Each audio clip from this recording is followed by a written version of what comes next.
एका तरुणाला आईस्क्रीम खाण्याची इतकी तीव्र इच्छा झाली की त्यानं ती खरेदी करण्यासाठी खाली जाण्याऐवजी शॉर्टकट वापरण्याचा विचार केला आणि सगळं संपलं। ही चूक त्याच्या जीवावर उठली। ही संपूर्ण घटना उत्तर प्रदेशातील सोनभद्र येथील रेणुकूट परिसरातील असल्याचं सांगितलं जातं।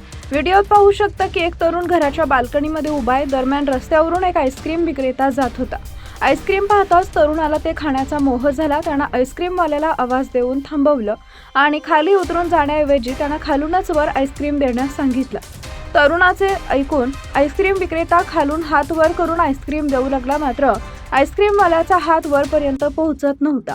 अशा परिस्थितीत तरुणानं स्वतः बाल्कनीतून खाली वाकून आईस्क्रीम घेण्याचा प्रयत्न केला आणि तिथंच घात झाला। त्याचा तोल गेला आणि तो थेट खाली जमिनीवर कोसळला। हे सर्व काही सेकंदात घडलं की तिथं उपस्थित असलेल्या लोकांना काही समजण्याच्या आतच सर्व घडून गेलं। तरुण खाली पडताच आजूबाजूचे आसपासच्या लोकांनी धाव घेतली। प्रत्येक जण त्याला मदत करण्याचा प्रयत्न करताना दिसला।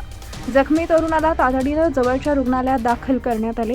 सध्या तरुणाची प्रकृती स्थिर असल्याची माहिती समोर आली आहे।